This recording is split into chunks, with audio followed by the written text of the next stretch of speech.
कैसे सब बढ़िया।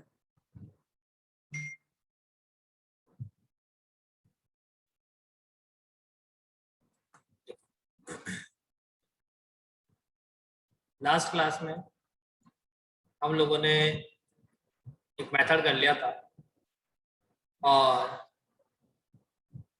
मैट्रिक्स मेथड भी उस मेथड को बोला करते हैं। आज हम लोगों को जो स्टार्ट करना है वो मेथड है Gauss elimination method. Gauss elimination method easy method है, कोई टफ नहीं है। 10th क्लास में चैप्टर नंबर 3 सभी पढ़ते थे एलिमिनेशन मेथड को। वहां पे दो वेरिएबल की दो इक्वेशंस आया करती थी, यहाँ पे 3 वेरिएबल की 3 इक्वेशंस। अब कैसे सॉल्व करेंगे उसको समझने के लिए ये जो सामने लिखा है इसको नोट कर लो, तो मैं एग्जांपल लेके गॉस एलिमिनेशन को समझा।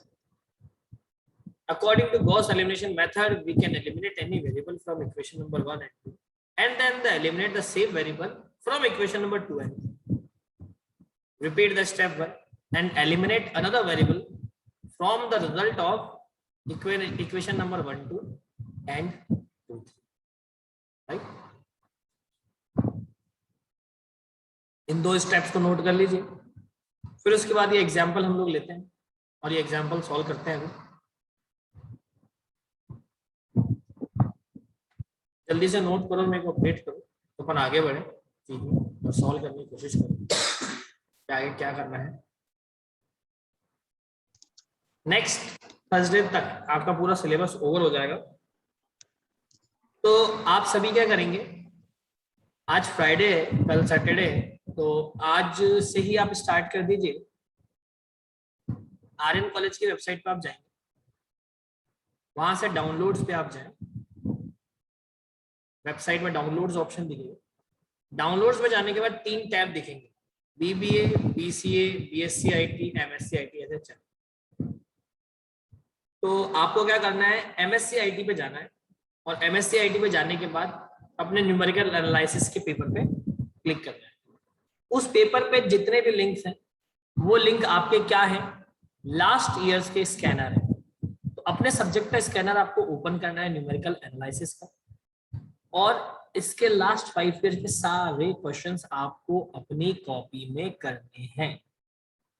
लास्ट ईयर्स के सारे क्वेश्चन आपको अपनी कॉपी में करने हैं। तो मैंने 80 से 90% सिलेबस आपको पढ़ा दिया, तो 90% सिलेबस तक का आप पेपर कर लीजिए। रिमेनिंग जो 10 से 15-20% सिलेबस अपना बचा है वो अपन आज, कल, मंडे, ट्यूसडे तक ओवर करेंगे। ट्यूसडे तक लगभग आपका सिलेबस बिल्कुल कंप्लीट हो जाएगा, हो सकता है उससे पहले भी हो जाए। तो 2 दिन की जो मैंने क्लास रखी है वो आपकी प्रॉब्लम सेशन रखी है, आपकी डाउट सेशन रखी है। वेडनेसडे, थर्सडे 2 दिन तो आपके डाउट सेशन रहेंगे। आप जो वो क्वेश्चन लास्ट 5 ईयर के स्कैनर्स करेंगे, उन स्कैनर्स में आप मुझसे प्रॉब्लम पूछेंगे कि हमको ये समझ में नहीं आया या कुछ और, या ये क्वेश्चन कैसे होगा। होंगे ऐसे 1-2 क्वेश्चन जो आपको नहीं आएंगे, वो आप मुझसे पूछेंगे, वो मैं आपको दूंगा।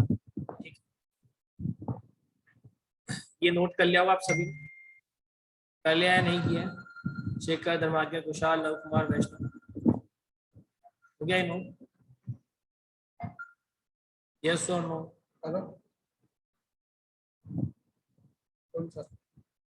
हो गया? ठीक है। देखिए गाइस, ये क्वेश्चन है। ये क्वेश्चन ऑलरेडी हमने लास्ट क्लास में किया था, लेकिन किसी और मेथड से किया। अब इसको हम किससे करें? Gauss elimination method. Gauss elimination method से करने के लिए सबसे पहले तो आपके पास क्वेश्चन लिखा होना चाहिए, और वो लिखा है 2x + y + z is equivalent to 10, 3x + 2y + 3z is equivalent to 18, x + 4y + 9z is equivalent to 16। बहुत ध्यान से समझेगा कि ये जो है, इसको इक्वेशन नंबर 1 बोलेंगे, इसको इक्वेशन नंबर 2 बोलेंगे, और इसको इक्वेशन नंबर 3।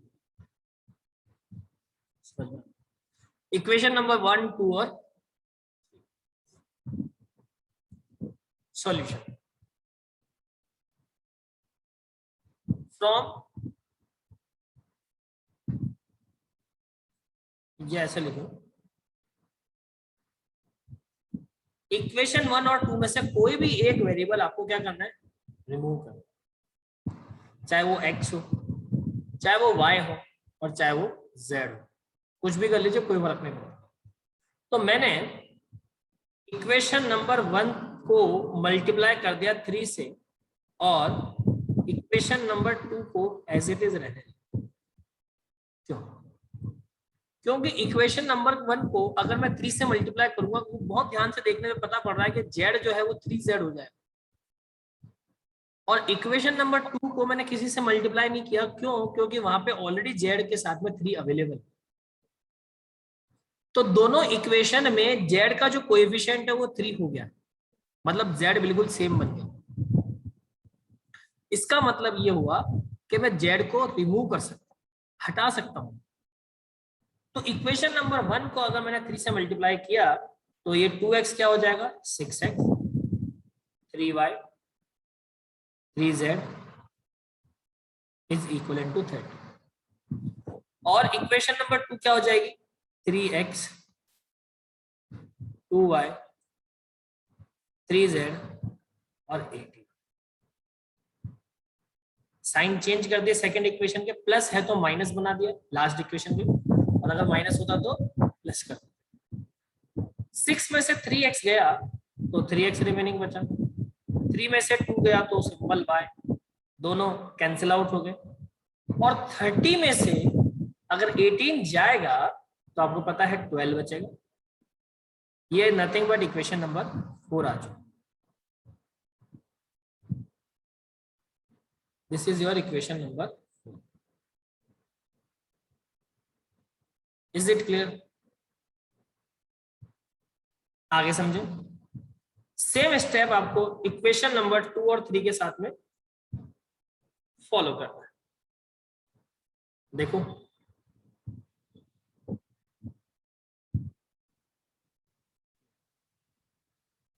इक्वेशन नंबर, एक बात और ध्यान रखें, अगर इक्वेशन नंबर 1 और 2 को यूज करके आपने अगर z को एलिमिनेट किया है तो अब ये कंपलसरी हो गया है कि इक्वेशन नंबर 2 और 3 को यूज करके भी z को ही एलिमिनेट करना है, x और y को नहीं कर सकते। अगर किया तो आगे आपको समस्याओं का सामना करना पड़ेगा, ये निश्चित है। इक्वेशन नंबर 1 और 2 में आप बिल्कुल फ्री हैं, किसी भी वेरिएबल को रिमूव कर दो, कोई टेंशन नहीं है। लेकिन जिस वेरिएबल को आपने वहां रिमूव किया है, सेम वेरिएबल को 2 और 3 में भी रिमूव करना पड़ेगा। तो आइए इक्वेशन नंबर 2 में से z को हटाते हैं। तो मैंने देखा 2 में z की वैल्यू 3 है और 3 में z की वैल्यू 9 है। तो इक्वेशन नंबर 2 को अगर मैं 3 से मल्टीप्लाई कर दूं तो वो क्या बन जाएगा, 9z। तो इसीलिए इक्वेशन नंबर 2 को लिखा 9x प्लस 3 2 जा 6y प्लस 9z। अब 18 को भी 3 से मल्टीप्लाई करना, सबको 3 करना, पूरी इक्वेशन को, है ना। 18 3 जा 54। अब third equation as it is आ जाएगी, कोई समस्या नहीं है, बिना चेंजेस के एज इट इज आएगी। लास्ट वाली इक्वेशन के साइन चेंज कर दो, दोनों कैंसिल आउट हो गए। 9 में से x गया तो 8x, 6 में से 4 गया 2y, और 54 में से 16 गया तो 14 में से 6 जाता है तो 8, और 4 में से 1 जाता है तो 38 इक्वेशन नंबर 5। अब सेम स्टेप आपको इक्वेशन नंबर 4 5 में करना है। तो फ्रॉम इक्वेशन नंबर 4, या फ्रॉम हटाई दो, फ्रॉम वर्ड ही गलत है। इक्वेशन नंबर 4 और 5 में से अब एक वेरिएबल को एलिमिनेट करना है, चाहे किसी को भी करो, क्योंकि इन दोनों में वेरिएबल कौन है, x और y। x और y में से किसी एक को हटा दो, आपका रिजल्ट आ जाएगा। मैंने बहुत ध्यान से देखा तो पता पड़ा y में, इक्वेशन नंबर 4 में सिंपल y है और इक्वेशन नंबर 5 में y की वैल्यू 2 है। तो अगर इक्वेशन नंबर 4 को मैं 2 से मल्टीप्लाई कर दूं तो 2y हो जाएगा, और 2y होते ही मेरा काम हो जाएगा। तो देखो, तो इक्वेशन नंबर 4 को 2 से मल्टीप्लाई किया और इक्वेशन नंबर 5 को एज इट इज रख दिया, बिना किसी समस्या के, बिना किसी टेंशन के, right. So what we can do, we can just multiply the equation number 4 by 2. So 3x nothing but 3 2 6x plus 2y. Equation number 5 is 8x plus 2y is equal to 38। Sign change करो, ये गया 6 में से तो 8 जाता नहीं, तो 8 में से 6 जाएगा तो 2 बचेगा, लेकिन 8 माइनस का है तो माइनस का 2x। अब 38 में से 24 गया तो 14 बचेगा, लेकिन 38 माइनस का है तो माइनस का 14। ठीक है, माइनस माइनस गया, 14 में 2 का डिवाइड लगाएंगे 7, तो x की वैल्यू 7। अब x की वैल्यू चाहे इक्वेशन 4 में रखो चाहे इक्वेशन 5 में रखो, आपका आंसर आ जाएगा y। तो मैं यहाँ पे लिख रहा हूं कि put the value of x in equation number 4। आप 4 5 किसी में भी रखो, कोई फर्क नहीं। तो 3 into 7 plus y is equivalent to 12. So y is equivalent to 12 minus 21. So the value of y is nothing but 21 minus y. Then what is minus 9? Now what we can do? We'll just put the value of, we'll just put the value of x and y in equation। अब देखो x की value 4 और 5 में रखी थी तो y आ गया, दो वेरिएबल की वैल्यू आ गई, उठा के 1 2 3 किसी में भी चिपका दो, आपका आंसर आ जाएगा। मैं हमेशा से पहले इक्वेशन में रख देता हूँ, इजी पड़ता है मुझे तो, मतलब मेरे को ऐसा लगता है। तो 2 मल्टीप्लाई बाय 7 प्लस y की value -9 plus z is equal to 10, 14 minus 9 plus z is equal to 10। 14 में से 9 जाता है तो बालकों 5 बचता है, z की वैल्यू 10 माइनस 5 5 आ जाती है, इसीलिए कहा जाता है x की वैल्यू 7, y की वैल्यू -9, z की वैल्यू 5। बताओ पूरी क्लास में किसी भी छात्र छात्रा को कोई समस्या है तो क्लियर कर दो, है कोई समस्या किसी बच्चे को तो पूछ लो। ये हो गया आपका गॉस एलिमिनेशन मेथड खत्म।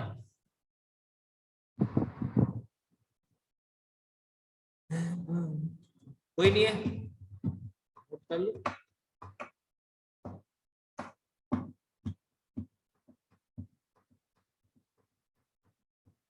नोट कर लो फटाफट, नोट करके अपडेट।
नोट क्या है भाई?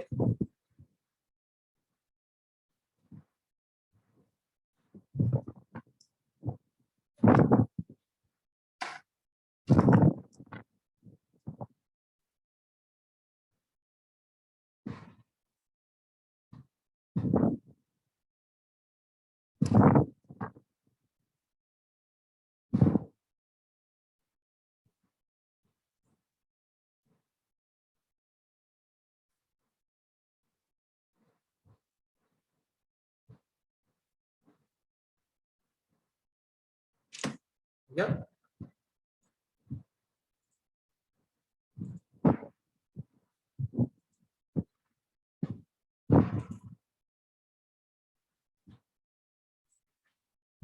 तो देखो ये हमारे पास गॉस एलिमिनेशन मेथड है जो ओवर हो गया है ये पूरा। अब ये आंसर भी मैच कर। अब ये एग्जाम्पल 2 जो है ये आप नोट कर लीजिए, ये आपका असाइनमेंट है जो आपको घर से करना है, अभी नहीं करना है, असाइनमेंट है घर पे करना। अपन जैकोबीज मेथड को पढ़ेंगे। एग्जाम्पल नंबर 2 फटाफट नोट करके मैसेज करो ये सुनोगे तो जल्दी से अपन जैकोबीज मेथड पे शिफ्ट हो, मुझे जैकोबीज समझाना है क्योंकि जैकोबीज समझ में आया तो गॉस सैडल मेथड खत्म हो गया हाथों हाथ। मैंने कल भी बताया था जैकोबीज और गॉस सैडल मेथड दोनों बिल्कुल सेम है, फॉर्मूला सेम है, हर चीज सेम है, सिर्फ एक स्टेप में वैल्यू रखने का कॉन्सेप्ट चेंज है बस, बाकी कुछ भी नहीं। तो गॉस जैकोबीज समझा दिया मतलब गॉस सैडल ऑटोमेटिक समझ में आ गया, ऑटोमेटिक समझ में आ गया। तो इसलिए फटाफट इस एग्जांपल को नोट कर लो, एग्जांपल आपके लिए असाइनमेंट है, आपको घर पे करना है। Now what is the meaning of Jacobi's method? अच्छा कॉन्सेप्ट है प्लीज ना, जल्दी करो।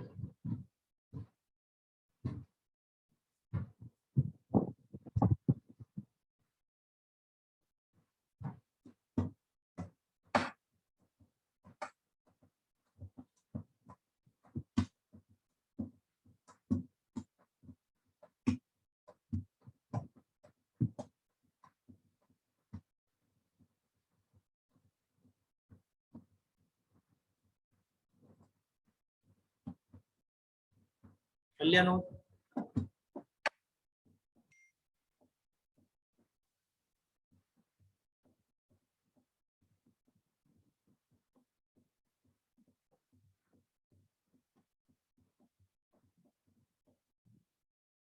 Now done? Yes or no? Still waiting for your message.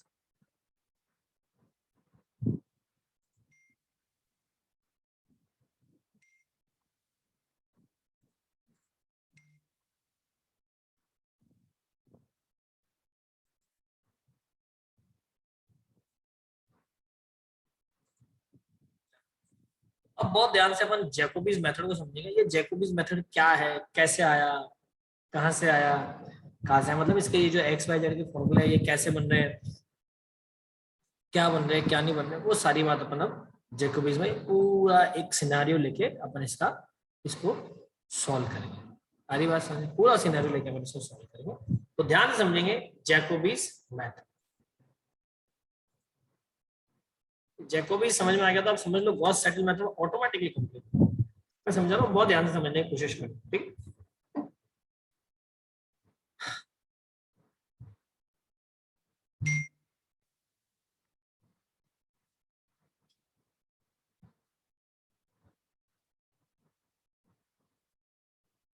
जैकोबीज method देखो, आपको लीनियर इक्वेशन गिवन है a1x b1y c1z is equivalent to d1, a2x b2y c2z is equivalent to d2, a3x b3y c3z is equivalent to d। हमेशा याद रखो ये तीन equations आपको दी जाएंगी और आपको बोल दिया जाएगा कि एक्स वाई जेड की वैल्यू फाइंड करो। तो तीन लीनियर इक्वेशन अगर दे दे तो एक्स वाई जेड होंगे, दो लीनियर इक्वेशन दे दे तो एक्स और वाई होंगे बस। अगर तीन इक्वेशन देता है लीनियर इक्वेशन और बोलता है एक्स वाई जेड फाइंड करो तो एक्स वाई जेड फाइंड करने के अलग अलग मेथड हैं। पहला मेथड मैट्रिक्स मेथड जो कल पढ़ा था, दूसरा मेथड गॉस एलिमिनेशन मेथड जो आज पढ़ा है, तीसरा जैकोबीज मेथड जो अब पढ़ रहे हैं, और चौथा गॉस सैडल मेथड जो कल पढ़ेंगे। क्लियर? ये चार मेथड आपको लीनियर इक्वेशंस को सॉल्व करके एक्स वाई जेड की वैल्यूज फाइंड करने के काम में आते हैं। चारों में से किसी से भी करो आंसर सब में सेम आने वाला है। अगर एग्जाम में क्वेश्चन में मेंशन कर दिया कि नहीं आप इसी मेथड से करके बताओ तब तो आपको उसी मेथड से करना, अदरवाइज जस्ट सिंपल लिखा कि solve the given linear equation and find the value of x, y, z। तो आप बिल्कुल फ्री हो आउट ऑफ 4, किसी भी मेथड को आप यूज करो, you are totally free from your side.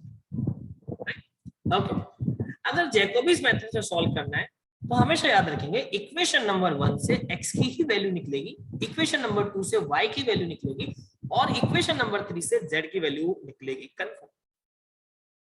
मैं इक्वेशन 1 से x की वैल्यू निकालूंगा कैसे, फ्रॉम इक्वेशन नंबर 1। क्या है equation 1? a1x b1y c1z is equal to d1। तो मैं x की वैल्यू निकालना चाह रहा हूं तो x इधर रह जाएगा और d1 और बाकी सारे अपोजिट साइड में चले जाएंगे माइनस में, d1 minus b1y minus c1z, और ये मल्टीप्लाई में तो ये डिवाइड में चला जाएगा 1/a1 और in a bracket d1 minus b1y minus c1z। पूरी क्लास में किसी भी स्टूडेंट को x की वैल्यू में कोई समस्या है तो आप पूछो, और अगर समस्या नहीं है तो मेरी बात को बहुत ध्यान से समझेंगे।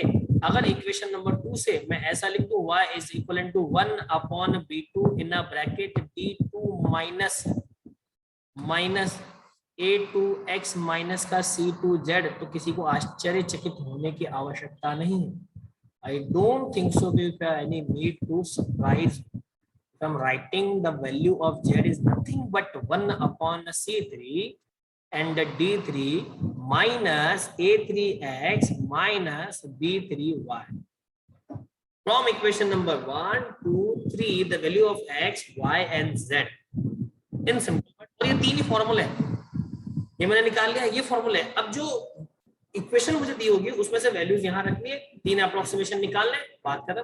अच्छा, ये तीनों अप्रोक्सीमेशन के मेथड है, ध्यान रखना, अप्रोक्सीमेट वैल्यूज निकलेगी यहाँ, तो तीन अप्रोक्सीमेशन निकाले, आपका आंसर खत्म। बताओ भाई यहाँ तक क्लियर है या नहीं है? जल्दी से बताओ, जल्दी बताओगे, जल्दी नोट करोगे तो थोड़ा सा आगे पढ़। क्लियर है ना? बोलो बोलो। Okay, thank you. नोट कर फटाफट से इसको।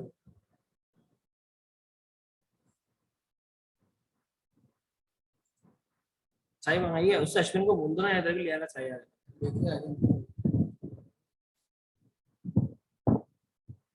तो इच्छा लगती नहीं आजकल।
देखो वो नोट हो गया।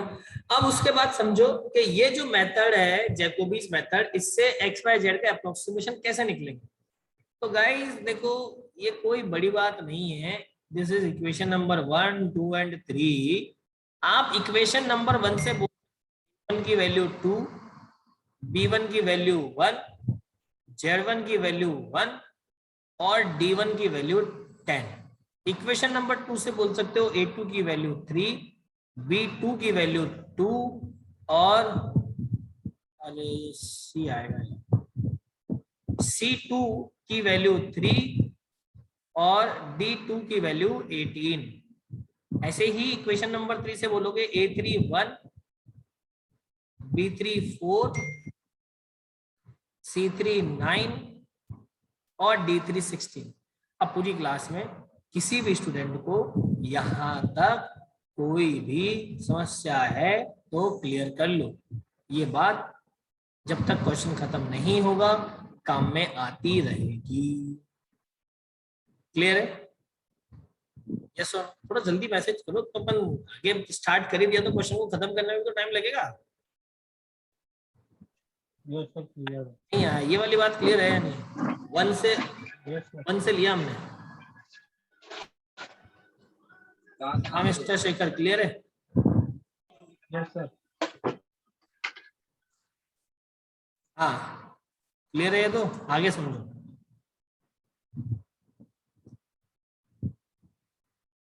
फर्स्ट अप्रोक्सीमेशन जब निकालेंगे तो x 0 की वैल्यू भी 0, y 0 की वैल्यू भी 0 और z 0 की वैल्यू भी 0। इनिशियल लेवल पे सारी वैल्यू 0 हो जाएंगी। अब आप बोलोगे ये 0 की क्या कहानी है? समझो, एक्स एन का फॉर्मूला हो गया 1/an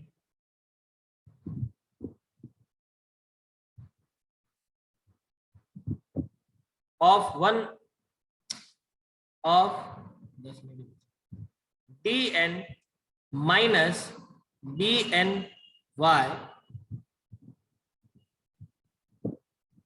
n minus cn zn। ठीक है, ऐसे ही yn का जो फॉर्मूला, ये वही फॉर्मूला जो अभी अपन ने पुराना लिखा है, मैंने उसमें सिर्फ nn जोड़ा है, बाकी कुछ एक्स्ट्रा नहीं किया। तो ऐसे तकलीफ लेने की जरूरत नहीं है कि भाई ये क्या हो रहा है, ये कुछ भी एक्स्ट्रा नहीं हो रहा, ये वही वाली बात है जो भी अपन करके आए। ANXN माइनस CNZN, जो भी फॉर्मूला आपको समझाया था वही फॉर्मूला यहाँ लिख रहा हूँ, सिर्फ उनमें n एक्स्ट्रा लगा रहा हूँ। 1/CN DN minus ANXN minus BNY। ये फॉर्मूला,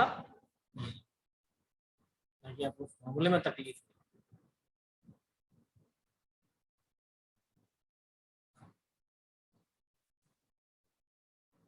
देखो कर सकते हैं लव कुमार वैष्णव, लेकिन ये मेथड ही बिना मैट्रिक्स के, तो अपन को तो मेथड पढ़ना है, तो मेथड जो बोलेगा अपने को वो करना पड़ेगा, तो अपन वही कर जो मेथड में। देखो फर्स्ट अप्रोक्सीमेशन समझ।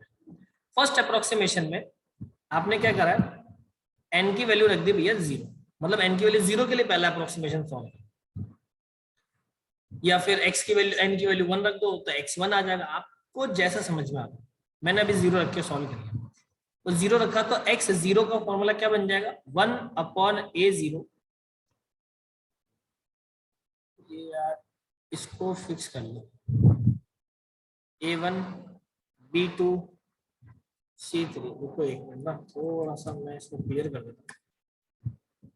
a1 एक मिनट आपके लिए थोड़ा सा इसको क्लियर करता हूँ, आगे कंफ्यूज ना हो। ये 1 आएगा, ये 3 आएगा, इसमें भी ये 1 आएगा, इधर ये भी 1 होगा, ये भी 1 होगा, ये 2 होगा, ये 2 होगा, ये 2 होगा, ये 3, ये 3 और ये भी।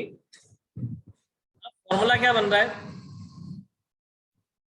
a1 d1 minus b1 y0 c1 z0, ये बना। तो x0 is nothing but 1/a1 की वैल्यू 2, या इसको n+1 कर लो तो और इजी हो जाएगा आपके लिए।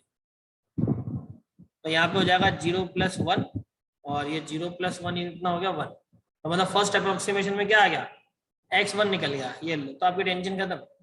तो यहाँ पे क्या आ जाएगा, d1 की वैल्यू 10 माइनस b1 की वैल्यू 1, y0 अपन ने इनिशियल लेवल पे 0 माना है, c1 की वैल्यू 1, z0 अपन ने 0 माना है। तो इन शॉर्ट हुआ क्या, 10/2, तो 10/2 का मतलब क्या हो गया, x1 की वैल्यू 5 आ गई। पहले अप्रोक्सीमेशन में x1 आ गया।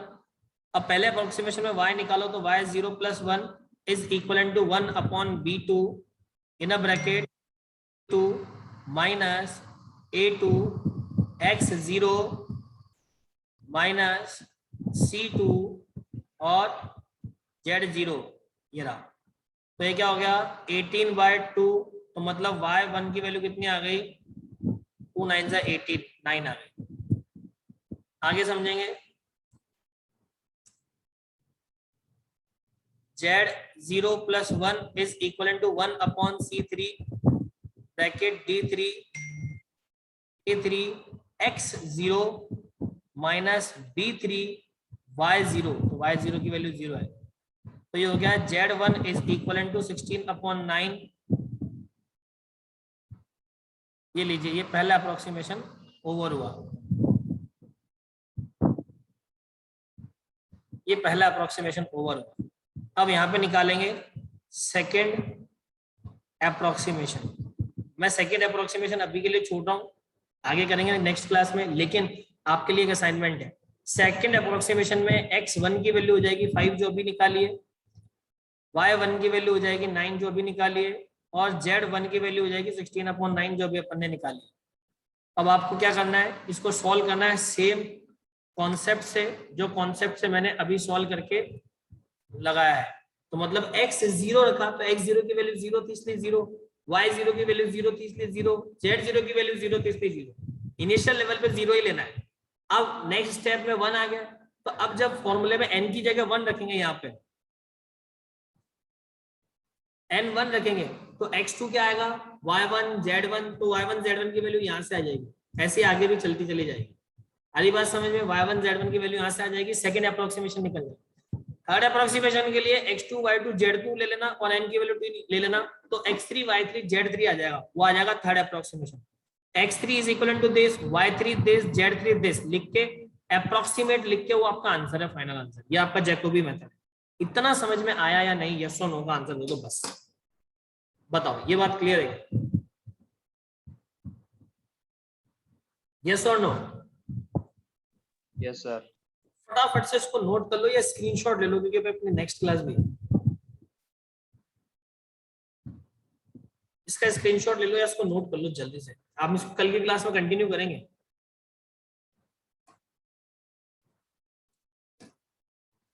जैकोबीज मेथड फटाफट से नोट करो या स्क्रीनशॉट, जो भी आपको लेना हो।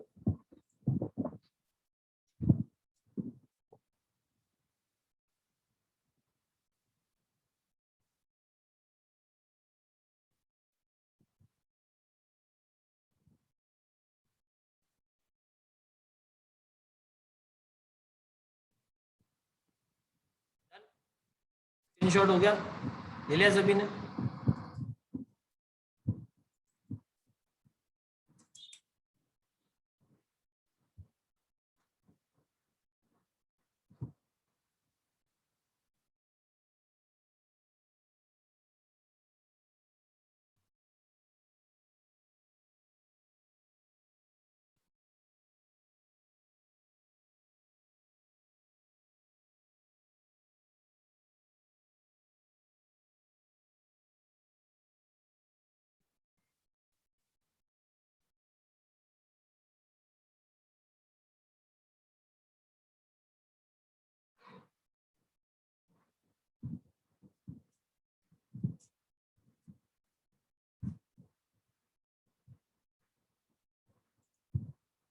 Now done.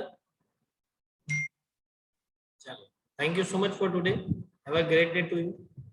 बाकी बातें हम फिर नेक्स्ट क्लास में करते हैं, ठीक है?